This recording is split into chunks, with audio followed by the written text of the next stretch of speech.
Hey, everybody.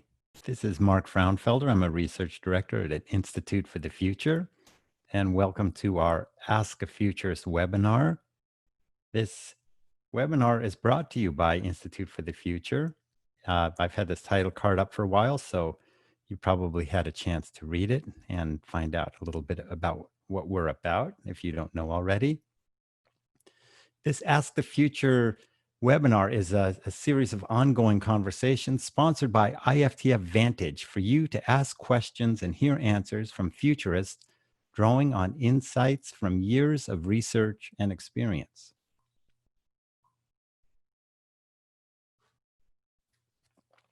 I wanted to talk just a little bit about the IFTF Vantage program. It's a partnership and it offers a bunch of different benefits. You can see them here. I won't read them, but you can find out more about IFTF Vantage just simply going to iftf.org. So I want to introduce today's guest. David Peskovitz has been a friend of mine for decades now. We worked together at Wired Magazine.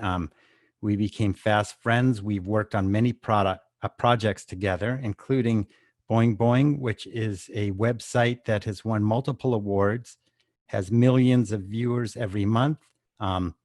David has been an editor along with me at Boing Boing since the 90s, since the early 90s when it was a zine. And David has been with Institute for the Future for many years. And he also is part of a small team called Ozma Records, a record company, actually, a label. And he produced the Voyager Golden Records box set, which you can see down there on the lower left.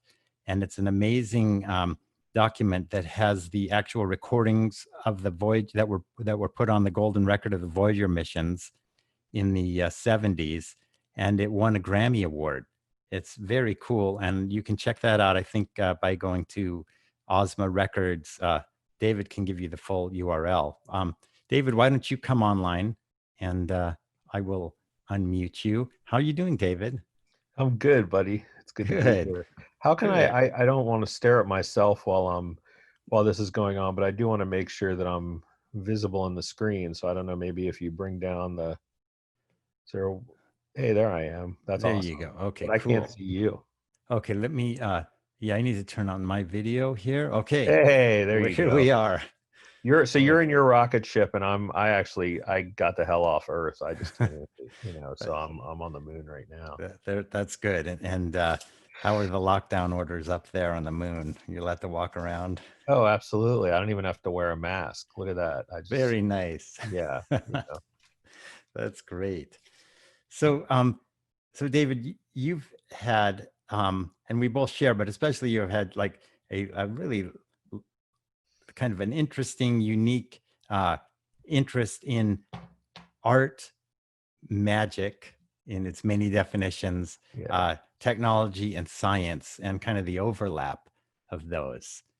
And so that's what we're basically going to talk about today, is kind of your unique take on all of those things. And I kind of see like a lot of the things that we have today that are like cool, high tech, like life-changing technology is a result of either people growing up with Star Trek and science fiction from the 60s, 70s, and 80s and saying that they really want that, so they make it happen, or magic from, you know, even hundreds or even thousands of years ago, things that people have always desired, you know, Yeah. invisibility, X-ray vision. Um, is that where you think it's coming from? Just this desire that people have always had? I mean, I think that you have to start a conversation like this with that Arthur C. Clarke quote. And of course, everyone knows Arthur C. Clarke is a science fiction writer, wrote, 2001 and many other influential books, but also his work led to he imagined communication satellites long before they actually existed, and many other technologies. So you have to start the conversation with his quote, which is, any sufficiently advanced technology is indistinguishable from magic. Um, and so for me, at least, I think that what you're saying is right, that imagining the possibility is the first step toward making something happen. And so we've always done that. But I mean, the intersection of, science slash technology and magic and art, there's a long history of that. you know, a, for me, it was just the interests that I had, and then sort of seeing that I wasn't the only one where they actually overlapped in many ways. And as I started researching it, Jean Robert Houdin, who was the magician who Houdini took his name from. He was a watchmaker, an engineer before he was a magician, and he would build automatons, these mechanical sort of robots, and then use those in his illusions. So, that was just one example. Another one is Georges Méliès, the film director from the 19th century, pioneer in film and special effects. He did that Trip to the Moon, that classic black and white film. Well, it turns out he was actually a magician, and was exploring, this new medium of film, this new technology, and how he could use that to enhance his illusions. So there's this long history of the intersection of science, art, and magic and wonder. And for me, it's looking at new technology, looking at science through the lens of magic, is a great way to spark people's imagination, to instill a sense of wonder, to get people curious about science, about technology, about how the world works, and that's sort of a great way to get people engaged. And I think that people need to be engaged in science and technology and thinking about the future, because otherwise, you just sort of sit while the future comes to you. The future just sort of happens. And of course, our goal and IFTF's goal and many people's goal is for people to have a sense of agency in creating the future. So for me, just looking at the intersection of science, art, and magic is one way to engage people, through curiosity and wonder and awe, to, think about possibility. Yeah, that's great. And I just like, I know you and I are both fans of the Star Trek original Yes. series. And Isn't that the only Star Trek? Yeah, exactly. Yeah. Captain Kirk's the only one who can really command a starship, if you ask me. But, when you think of digital voice assistants, oh my gosh, it yeah, was exactly the computer on the bridge of the Enterprise. 100%. I mean, Even that's it. even the personality, like that sort of flirty kind of witty kind of engagement that Kirk has with the computer sort of feels like when you're talking with Siri or Alexa, Yeah. probably on purpose. But I mean, the other Yeah. great example of that is, the communicator. Everybody wanted the communicator that you could flip up and I remember even as a kid, and this was, early in the early 70s, having a set of walkie-talkies that were giant, but they were modeled after the communicator. And then lo and behold, in the probably, I guess, late 80s, Motorola has the StarTAC. Yeah. Not Star Exactly. Trek. Well, they don't want to get sued, but the Right. StarTAC. And And it's a literally flip it was like phone. you flip it up. I mean, Yeah. it was the communicator. And I think probably, I as I recall, some of the designers have acknowledged that. But I mean, just calling it StarTAC is Right very there. clear as to what it was about. Yeah.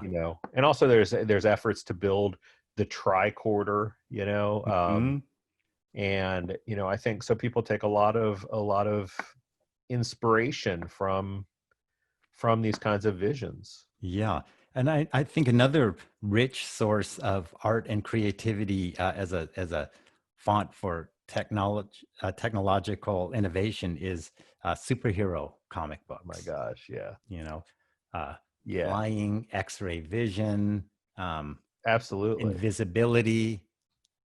Yeah, I mean, I always think, again, I think back to the things that excited me and inspired me when I was young. You know, on one hand, there was real science stuff you know, with space exploration, and that's what led me down the path toward Voyager eventually. But, you know, in the stuff NASA was doing.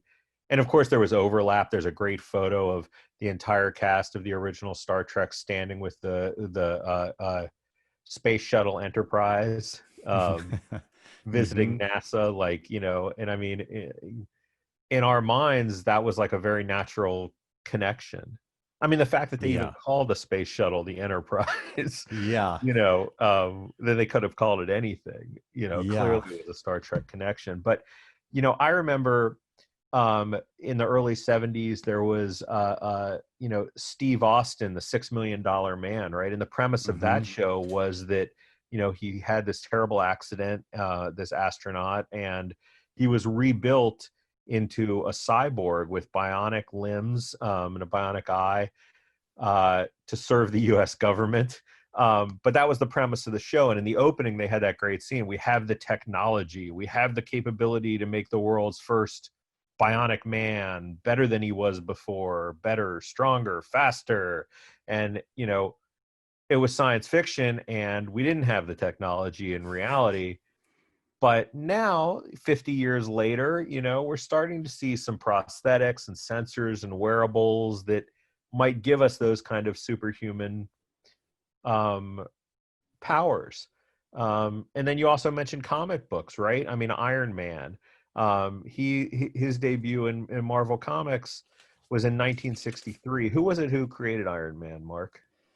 Um, Put you on the spot there. it Wasn't Jack Kirby, was it? it may have been Jack Kirby who did the first issue of it. Interesting. Yeah, Anyway, I you could know, find. so his superpowers, you know, he's not from another planet. He's, you know, a citizen of Earth, and he wears this electromechanical suit of armor. Um, you know, that his alter ego Tony Stark was this genius billionaire technologist, and then lo and behold, now people refer to Elon Musk as Hmm. Tony Stark, and you know, and even Robert Downey Jr. You know, claims that he sought inspiration from Musk when he was, you know, portraying Tony Stark in the recent live action movies. So, you know, and at the same time, you have Elon Musk doing, you know, of course, the space stuff and Tesla, but Neuralink, his new company that's all about implantable brain computer interfaces, that could help people who are paralyzed control robotic limbs. And there's that he famously said, Musk, in the interviews when they were announcing this, someday the technology, he said, could enhance human capabilities. So it's not just about you know, medical applications, but again, it's about technology that can provide people with superpowers. Yeah, definitely. And I think another, you know, I don't know if you could really call it art, but when I was younger, I really loved the professor in Gilligan's Island. Amazing, great Yeah, example. and the way he could like make, you know, radios from coconuts or just So anything. awesome. Yeah, like a lie detector, and that, you know, you know, when you and I started working at Make Magazine, which is like a DIY project magazine and Maker Faire and all that, we started realizing that he was kind of like the ultimate maker, like taking Totally. things around the house, being innovative, resourceful. Long Uh, before MacGyver, we had the professor. yes, we did. Exactly. And it was like, I think a huge inspiration to a lot of people, and kind of like the Star Trek crew going around to, you know, standing in front of the space shuttle. The actor who played the professor ended up kind of being an advocate for science, you know, and people would see him and expect him to be that guy. Do you remember hearing that there was Marcus Welby, MD, another 70s physician? People thought he really was a doctor. Yeah. And then yeah, he They would would ask actually like medical pitch advice to aspirin and the stuff. actor. Yeah. Yeah. That's pretty fun. Going back to Elon Musk, I know he was kind of instrumental in this open AI project that is Yeah. kind of doing really interesting work with like creative applications of AI. Yeah. One of them is this GP2 language model that lets you, what it did was uh, they, as their training set, they scanned the whole corpus of Reddit and found every outbound link that had a certain limit of karma. Like it had to be higher than a certain level. So it was like kind of quality outbound links. And then they Right. scanned all that text. And then they do this kind of predictive, like autocomplete in a way. Yeah. Uh, so that you could just enter a opening sentence like, uh, there was an undiscovered island that was recently spotted that has a population of talking unicorns, and then it completes whatever you write. And um, often the completion is a coherent story that is really surprising. You do, I've run these, I've played with it myself. You run it through a plagiarism checker. It's unique. It's like just grabbing stuff and making this story. Amazing. This is a couple of people have asked in the questions we've received, what place does artificial intelligence have in art? This is kind of going the other way, the other direction. Yeah. So, I mean, I think that's so, we haven't really talked about that in detail. And I do want to say that I consider Gilligan's Island art, but the, IFTF in my years there, we all learned how to, develop the practice of looking for signals. A signal being a signpost pointing toward the future. Some people find signals, by reading science journals. That's where I look a lot, or looking at the stock market, or patents, or interviews with families in developing nations, and they look for a signal, an example that on its own causes you to raise your eyebrow. That's interesting. But if you look at them as this complex ecology, you can start to see directions of change.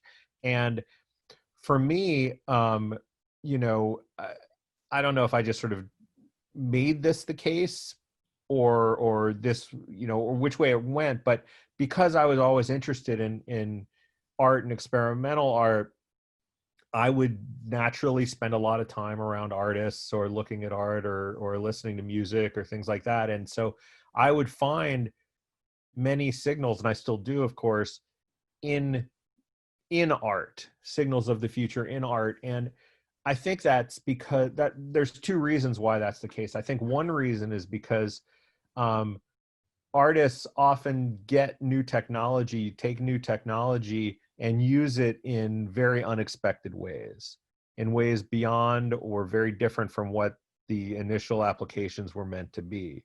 And I think that, generating, sort of generative literature, or generative music, or even the application that you described, I think is probably an unexpected application of machine learning. But once artists get a hold of the technology, they use it in different ways. And oftentimes I think those ways can foreshadow how we'll be using it in the future. And then at the same time, artists historically have always been, commenting and responding to, the big questions, the big tensions in society. And so I think that artists comment on, the moral or ethical or social challenges or conundrums that new technologies present. So they're asking questions, they're pushing on the technologies in ways that the creators of those technologies probably haven't yet. So that's why I tend to look for signals in art as well. Yeah. But the question, I've like gone on and on. I don't even remember what the question was. Oh, no, it was just about kind of AI and art. and just kind of as a follow-up observation, and I'd love to have you comment, is, there's this term called a centaur, and it comes from chess competitions. Yeah. The best chess player in the world isn't a human, and the best chess player in the world is not a computer. The best chess player in the world is a team of a human and a computer, and that's why they call it a centaur, like this animal that's like two different things. And they find out that centaurs are actually the best in different areas too, like spotting brain tumors. Centaurs are the best at spotting brain tumors. What do you think about, you know, that when you apply that to art or music or literature, are centaurs going to be the best artists? Well, I mean, I think if you look at this term, generative art, which I've been following for many years, this genre, which is the process by which a computer, an AI algorithm creates unique work from parameters that are defined by the human, by the artist. So it could be anything from a screensaver where you adjust a few knobs and it changes the pattern, to a jazz solo, to a I don't know, a virtual world that sort of creates itself. And I think that that idea where I don't think the artists go away. I think that as they create these tools, perhaps the artists are the people who are coding the algorithms. Perhaps the artists are the people who are using a generative art machine, but know how to adjust the knobs and parameters in the right way in order to let the machine create something very beautiful. So, probably, 20 years ago, more than that, probably 25 years ago, Brian Eno wrote about generative music, and he said that, it's sort of like live music in a way. It's almost always just at least a little bit different. Mm-hmm. Um, and he said that he imagined that our grandchildren will be surprised that we used to listen to, the same song over and over.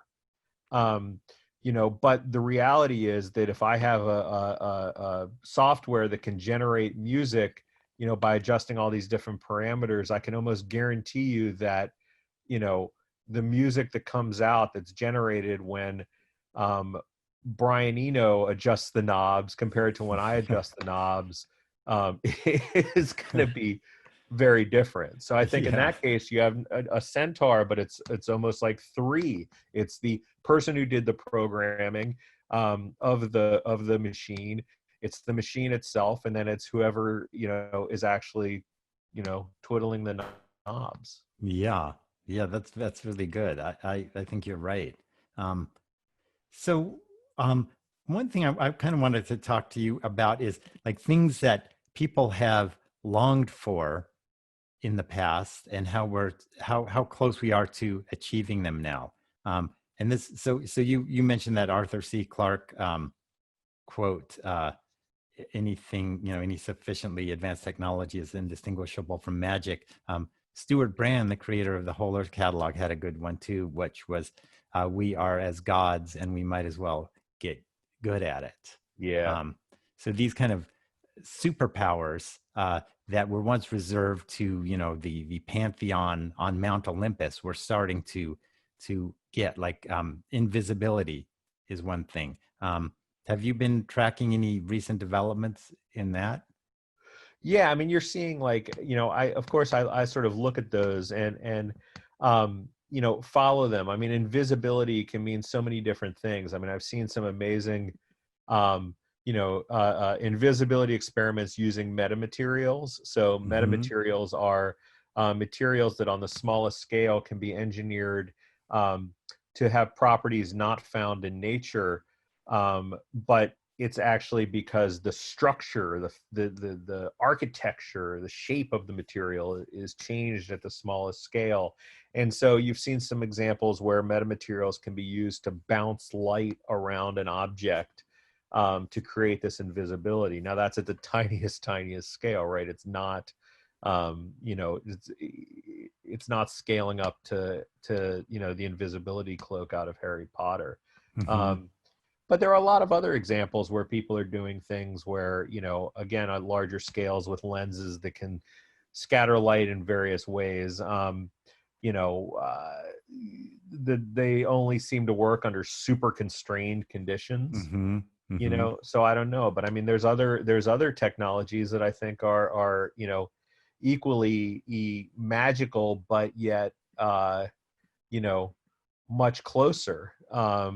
If you think about uh, you know digital psychics, so brain computer interfaces that can normalize the paranormal. So, Mm-hmm. being able to have ESP to communicate thoughts or feelings or experiences without using our known sensory channels, right? So that's like this timeless superpower that has been all about, it's been comic books and science fiction stories and magicians, and everybody wants to read people's minds. And I mean, even Institute for the Future in the late 60s, early 70s was doing experiments looking at whether the earliest computer networks could somehow facilitate some sort of telepathic Oh experience. yeah. So, but I think that, right now we mentioned Elon Musk's computer brain interface. There's a lot of people working on computer brain interfaces. I've seen things where some interfaces enable people to think about something, and the computer then speaks it. Mm-hmm. So, again, super constrained environments. It's not completely, reading your mind. You have to train yourself to control the computer in various ways, but it's still amazing. There was this experiment at the University of Washington recently where, I mean, talk about a centaur, but a three-way centaur. So three individuals used a brain-computer interface, but in this case, it wasn't implanted because people need a hole in their head like they need a hole in their head. Mm-hmm. But it's a cap with sensors on it that can sense your brain waves. And so, and then there was another third person who was wearing a device that stimulated parts of their brain using magnetic pulses. So if a magnetic burst hit a certain part of the brain, you would experience it as seeing a flash. Okay, That's so interesting. the two people were playing a game of Tetris collaboratively, Mm-hmm. and they would think about not actually move, but just think about which way the object should move Mm-hmm. that's coming down, and based on their thoughts, it would trigger a flash or not in the mind of the person who was actually controlling the game, and so then they would respond. So in a way, they described it as the first multi-purpose, non-invasive brain-to-brain interface for collaborative problem solving. Wow. So it sounds complicated, but the idea is that you can have multiple people creating what this Duke University neuroengineer called as a brain net, a Mm-hmm. network formed by linking together multiple animal brains. Yeah. So, and we're at like the earliest days of this, right? I mean, it's very different than me being able to concentrate and read your mind or control your brain in some ways. But I mean, I'm still blown away by the video of a few years ago um, uh, of the woman who was paralyzed being able to control a robot arm and bring a chocolate bar to her mouth. Yeah. I mean, that's unbelievable, It really. really is. I for me, I think the breakthrough everyone is waiting for is like a non-invasive way to pick up these incredibly weak electrical signals that the brain produces, and then are mostly absorbed by the skull, Totally. which is like a Faraday cage for electrical signals. So, Yeah. it's going to be hardware, software filtering. Yeah. There's a lot of work that needs to be done, but I think once a breakthrough is achieved there, the applications are just going to come gushing out like a cornucopia. Yeah, and I mean I think that there's limitations of how much signal is going to go through your scalp. I mean there just are. Hmm. And I don't know what those limits are or how they can account for it or how well the technology can actually um uh, uh how effective it can actually be ultimately when you hit that wall. When in order to make it really good, you're ultimately just going to need to Right, like the gaffer it. benefits are so great that it's like everyone is saying, yeah, of course I'm going to get an implant. Yeah, and I'm not sure. I mean, that's a long way away, I think. Hmm. Although who knows? I mean, it's things move very quickly. So I don't know. You have to Yeah. see what those benefits are and of course what the drawbacks are. For someone who can't move, their limbs, and there's a proven method that would enable them to have an exoskeleton so they can walk around, it's sort of like a no, Sure. very easy decision. But for somebody who's physically fine, in order to do that so that they can, play Tetris with friends or control a robot, I don't know. Yeah, exactly. There you have to look at the pros Cost and benefit cons. analysis, Yeah, right? definitely. I thought I would ask a question here. This one looks like an interesting one. This is by Maurizio Getz. And Maurizio says, "Hi, I work as an imagination designer. I would like to know, what is the contribution of the imagination in creating future scenarios? How do you nurture your imagination? Do you use tools, methods? You've done a lot of creation of scenarios for tons of different clients at IFTF, and some of you're noted for having really good imaginative forecasts that have a lot of this kind of art, science, imagination, creativity involved. How do you do, what's your methodology?" Well, first of all, I'd like to know what an imagination designer does. That Yeah, sounds I like know, it sounds good, how to doesn't design it? an imagination. Interesting. How do I create scenarios? I mean, I think a lot of it comes from, first of all, it comes from, input. It comes from reading a lot, from looking at um, creative works, Hmm. to get inspired. Um, but then I think also one of the things is to look at the intersection of various technologies, to look at how ideas and technologies collide, because I think that's where the most interesting, unexpected things happen. It's not just that we have mobile computers or in our pockets, or a really smart wristwatch. It's the fact that the wristwatch can also sense things about your vital signs, and it's always sort of the combination of things that um that make things interesting. So I think if you can, one way to do it is to think about the areas you're looking at, but then force yourself to come up with forecasts that are based on the collision of those two things, so the Hmm. intersection of those two things. Yeah. The other thing I think that I have noticed about you is that you're really good at like kind of cultivating a accessible pool of really interesting people, Yeah, and so that you can like have conversations with them, learn from them, absolutely. inspire you, and you're really good at that. And I would recommend that to anyone who wants to do like strategic foresight work, is find the people who you admire, who do interesting things, and reach out to them. Yeah, And you know uh, I think a lot of times these people are more approachable than you might 100%. think. I think you're right, Mark. I mean, that's what uh I mean, really, my background is in journalism, as far Hmm. as a career background, and um, as is yours, although you're a mechanical engineer first and a magician. But speaking of that, but my background is in journalism, and I didn't become a journalist because I loved writing or I wanted to do investigative reporting, or things like that. Basically, I just had so many interests, I couldn't pick one. And so I wanted to be able to be in a position where if I wanted to learn about something, I would have an excuse to call the smartest, most interesting people on that topic and ask them to explain it to me. you Yeah. know so I think you're absolutely right. I mean,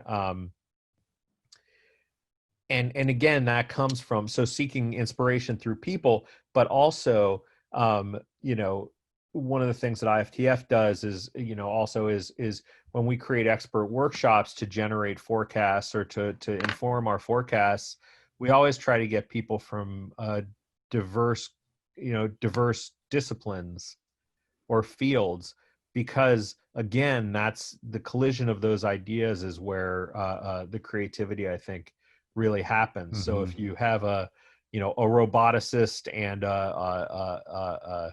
you know, an oceanographer and you know, an astronaut in the same room, you know, what kind of, I'm just throwing those out, but what kind of discussion, what kind of ideas can generate out of that, as opposed to having, you know, a group of people who are all from the same discipline, you know, talking about the same things. Right. Yeah. And if you got those three people together, they would say, make a robotic vehicle to go around on the ocean floor and harvest the polymetallic nodules there. And that's why, Mark, they pay you the big bucks. See, No, you because can I've actually generate. just been looking into something about polymetal nodules. That it's interesting. The ocean floor is covered with these potato-sized uh, hunks of metal that often have like rare earths and other valuable metals in them that are typically really hard to get because China controls like 80% of the rare earths market, which are used in everything from MRI machines to solar panels to the stuff in your cell phones and computers. We're really dependent on it. And this is like kind of a new frontier for people. Amazing. And I guess the connection then to the astronaut is that the ocean floor is a new frontier, just like space, right? Yeah, there you go. um, Excellent. Excellent. I so want one of those nodules. Can you get me you one? can get them. They're on eBay. I almost Really? bought one. Yeah, they're pretty cool. I think they're like $45 or something for one. Nice. It'd be Not good to put bad. in the cabinet of curiosity. Yeah, definitely. Um, so here is a question. Someone just wanted, this is Iona Kozmuta, wanted just a little clarification on what generative means when applied to, like, you know, talking about AI and creative art and stuff. Well, I mean, the term, I wrote about this in Wired many years ago. So the term generative art probably comes from this linguistic theory that Noam Chomsky proposed in the 60s called generative grammar. And generative grammar, it refers to these rules, these deep-seated rules that can describe any language. So I think the idea is that if you have a certain, if you understand the rules underlying something, then you can, within those constraints, you know, adjust the parameters to generate something new. So I think that's Hmm. where the term comes from. You know, understanding Noam Chomsky on a deep level is kind of a for people who are smarter than me. But when I was researching generative Hmm. music, that's where I traced it back to anyway. Generative grammar. That's cool. And I think, So it's uh, just generating something. yeah, right. Based on kind of a rule set. Yes. Yeah. And I remember I think it was through the early Boing Boing zines, I learned about artificial life back in the, you know, from you, right? Which Mhm. is very similar in a way. And when we mean artificial life, we don't mean, you know, biotech or something like that. Do you want to say generative? It's almost generative Yeah, life. What is it that, is. Mark? It's you know, just digital based simulations of biological life, so that instead of you know, biochemical reactions, you have reactions to different subroutines and processes that respond to a stimulus. You know, process those inputs and then react in a certain way. Yeah, and that's at the intersection of mathematics, computers, and biology or evolutionary theory, right? I mean, Hmm. there's another weird intersection. People should check out, if they don't know already, the classic Game of Life, invented by John Conway in 1970, which is a cellular automaton. It's a computer simulation of life, and Conway just died, I think, like 2 weeks ago or something Yeah, like that. recently. But that software from 1970, which you can play with online, is still so deeply compelling. It's like, and what did it spawn? It spawned games like The Sims, or you know, any of these other kinds of simulated worlds where you know, again, you set the parameters and things just happen. Yeah, it's a very simple rule set. And it actually, I think The Game of Life by Conway inspired Stephen Wolfram, the creator of Mathematica, to write a 1,000-page book about the entire universe basically being a cellular automata based on a very simple rule set. And we're just kind of like this bubbling gnarl of these cells being affected by the behavior of neighboring cells. It's Oh, good. fascinating stuff. I'll read that 1,000-page book as I finish cranking through War and Peace, which Oh, I'm good. also using all my free time now to. Yeah, exactly. I love hearing that people are using their free time to. Oh, I'm reading War and Peace. I'm writing a novel. What am I doing? I'm like trying to like clean the kitchen. I don't, Exactly. you know. I hear you. Yeah, the housework and yard work is keeping me busy. I'm enjoying it though. You know, Um, I sir, one thing I want to comment actually related to that though is that when we're talking about magic as a way to inspire people, instill a sense of curiosity, spark the imagination, you know that's really important right now, to develop a sense of optimism. And I was in a conversation with this psychologist the other day, university psychologist, I think from Penn, and she was saying that the opposite of hopefulness is not hopelessness, it's helplessness, um, which I thought was really interesting, that people want to feel some sense of agency or some sense of control, and that's where the optimism lies. And I think futures thinking, you know, provides that. Marina Gorbis from IFTF once told me that thinking about the future is inherently a hopeful act because you're hoping there is one. And so I think that that's important right now, and important to remember that the opposite of hopelessness is uh, uh, feeling helpful. yeah, I think that is like a really. I want to end on a hopeful note, and so let's wrap it up. David, this is really fun talking to you. It's always fun talking to you, but We talk every day. We just yeah, happen we to have do. people listening right now, Yeah, multiple times a day. yeah. But this is like a new conversation, and it was fun doing it with other people listening. Thanks Thank everyone for your you. I'm grateful questions. for IFTF for inviting me to participate during this very weird time. It absolutely is. David, could you just tell people what's the best place for them to go to find out about uh, the Voyager Oh, Golden thanks. Record project that you did? Yeah, so if you go to ozmarecords.com, OZMA records.com, this was the first physical vinyl release of the Voyager Golden Record, which is the iconic message for extraterrestrials that's now traveling 13 billion miles from Earth, in interstellar space, far from COVID-19. Yeah, it is, and it not only does it come with these beautiful golden colored LP records, but it has a really nice book included in the box set with tons of photos and an essay about the project and the meaning of the project. And I mean, talk about a hopeful message to send that out. Absolutely. I mean, the Voyager record was again, for those who don't know, very quickly, it's a phonograph record containing music and images encoded as audio, and messages and voices from Earth, that was attached to the Voyager 1 and 2 probes launched in '77 as a message for any extraterrestrials that might encounter the probes, over the next few billion years as they fly among the stars. Yeah. And the message was obviously a gift from humanity to the cosmos, but it was really a gift to humanity. And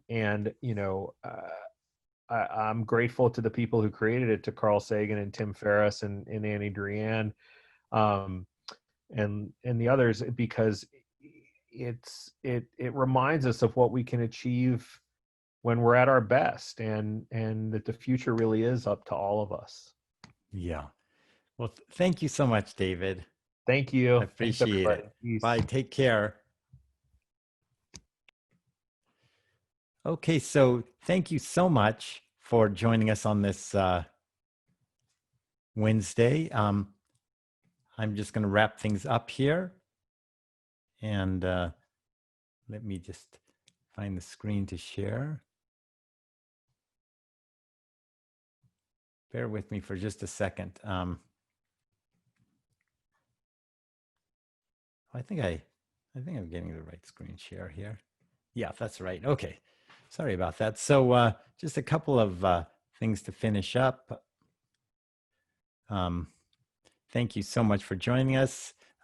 Here's some very early photos of the IFTF in the very early days. It was a spinoff of the RAND Corporation.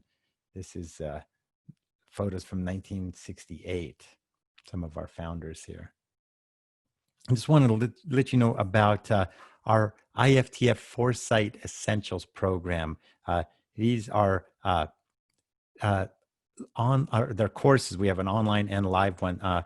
Basically, they're learning courses to help you become a better strategic foresight futures thinker. We have several different offerings. The best way really to find out information about these is to go to iftf.org and click the link to Foresight Essentials, and you can read about the different offerings that we have. Thank you so much for attending this. I hope you enjoyed it. We do these on a fairly regular basis with different hosts and different guests. And if you're interested in finding out more about Institute for the Future, and if you'd like to work with us, the contact information is there. Sean Ness would be very happy to have a conversation with you, answer any questions you might have. Sness, S-N-E-S-S at iftf.org. This has been Mark Frauenfelder, Research Director at Institute for the Future. Thank you very much for attending, and we will see you again soon. Bye, everybody.